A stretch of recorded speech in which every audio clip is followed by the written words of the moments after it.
मैं मर जाऊंगा पर बीजेपी में नहीं जाऊंगा। तेजस्वी यादव को सीएम बनाने का सपना दिखाते दिखाते पलट गए नीतीश कुमार। बीजेपी में जाने से पहले कहते फिर रहे थे कि मैं मर जाऊंगा पर बीजेपी के साथ नहीं पकड़ूंगा। आज बीजेपी का ही दामन पकड़कर उसकी गोद में बैठ गए। यह बयान नीतीश कुमार ने 30 जनवरी 2023 को गांधी घाट पर महात्मा गांधी को श्रद्धांजलि देते वक्त दिया था और अभी इस बयान को 1 साल पूरा होने में 2 दिन शेष बचे हैं और नीतीश कुमार पलटी मारकर वापस बीजेपी में चले गए।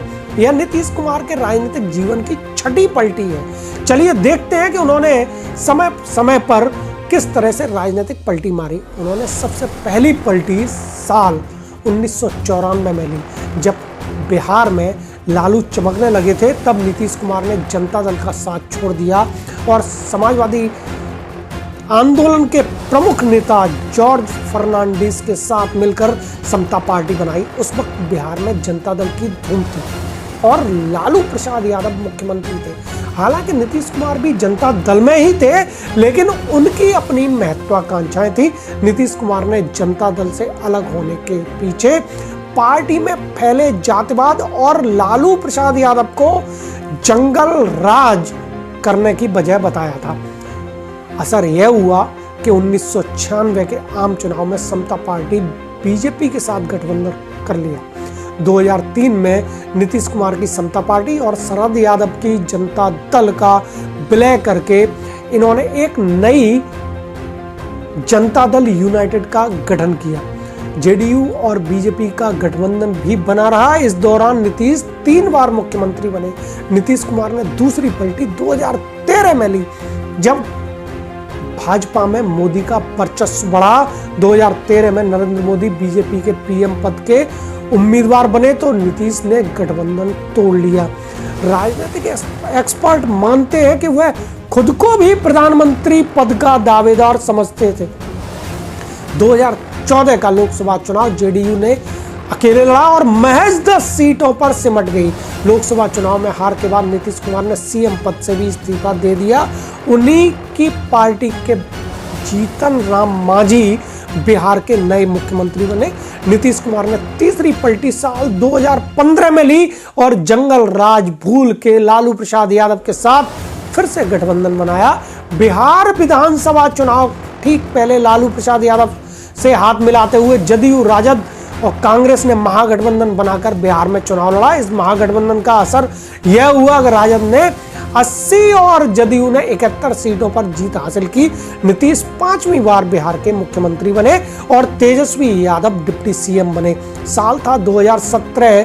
नीतीश कुमार ने एक बार फिर से चौथी पलटी मारी। उन्होंने बोला कि अंतरात्मा की आवाज सुनते हुए मैंने इस महागठबंधन को छोड़ा है और उन्होंने मुख्यमंत्री पद से इस्तीफा दे दिया। नीतीश कुमार ने रातों रात फिर से बीजेपी का हाथ मिला लिया और वापस मुख्यमंत्री बने। मुख्यमंत्री बनने से पूर्व उन्होंने यह बयान दिया कि इस महागठबंधन की सरकार चलाने का कोई मतलब नहीं है, यह मेरे स्वभाव और मेरे काम करने के तरीके के खिलाफ है। नीतीश ने मोदी सरकार के नोटबंदी और जीएसटी जैसे फैसलों का समर्थन किया। इसी बीच डिप्टी सीएम तेजस्वी यादव पर भ्रष्टाचार के आरोप लगने लगे।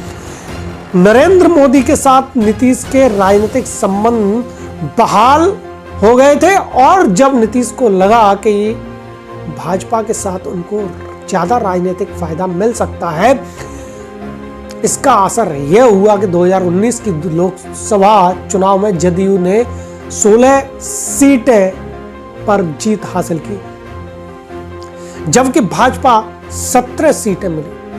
जदयू और भाजपा ने मिलकर सरकार बनाई और सीएम फिर से नीतीश कुमार ही बने। साल 2022 में नीतीश कुमार ने बीजेपी को धोखेबाज कहकर लालू को फिर से फूल थमाया और 5वीं बार राजनीतिक पलटी ली।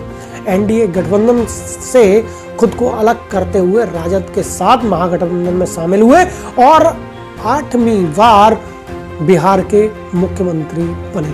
लोकसभा चुनाव 2019 में राजद ने 16 सीटें जीती, लेकिन मोदी मंत्रिमंडल में उन्हें जगह नहीं मिली। इसके लिए नीतीश ने बीजेपी को जिम्मेदार ठहराया। नीतीश कुमार ने बयान दिया कि भाजपा ने उन्हें खत्म करने की साजिश रची है। बीजेपी ने हमें अपमानित किया है और लगातार पार्टी को कमजोर करने की कोशिश कर रही है। 2020 विधानसभा चुनाव में कम सीटें मिलने से नीतीश कुमार नाराज थे और उन्हें आशंका हुई कि बीजेपी उनकी पार्टी को कमजोर कर रही है। उनके इस तरह के बयानों से असर यह हुआ कि कम सीटें होने के बावजूद नीतीश कुमार को मुख्यमंत्री बनाया गया और तेजस्वी यादव डिप्टी सीएम बने। विपक्ष को एकजुट करके इंडिया गठबंधन बनाने में नीतीश कुमार ने बहुत महत्वपूर्ण भूमिका निभाई। साल 2024 जब नीतीश कुमार ने छठी बार बदला लेते हुए महागठबंधन से नाता तोड़ा और लोकसभा चुनाव से ठीक पहले बीजेपी से हाथ मिला लिया। 13 दिसंबर को नीतीश कुमार ने कहा था कि 2025 का चुनाव तेजस्वी यादव के नेतृत्व में लड़ेंगे। राजनीतिक एक्सपर्ट की माने तो नीतीश कुमार पर तेजस्वी के लिए सीएम पद को छोड़ने का दबाव पड़ता जा रहा था। उधर राम मंदिर प्राण प्रतिष्ठा के बाद भाजपा के पक्ष में हवा बनती हुई दिख रही थी और नीतीश कुमार नहीं चाहते थे कि 2024 लोकसभा चुनाव में उनके सांसदों की संख्या घटे। इन्हीं बातों को ध्यान में रखते हुए उन्होंने बीजेपी में अपनी एक बार दोबारा वापसी की। नीतीश कुमार के इस पलटी मार खेल में सीएम पद का सेहरा उनके सर पर सजने की तैयारी है। नमस्कार, मैं प्रवीण यादव और आप देख रहे थे बीबीसी भारत। अगली बार फिर देखने को मिलेगा कि पलटू मार किधर पलटते हैं। नमस्कार।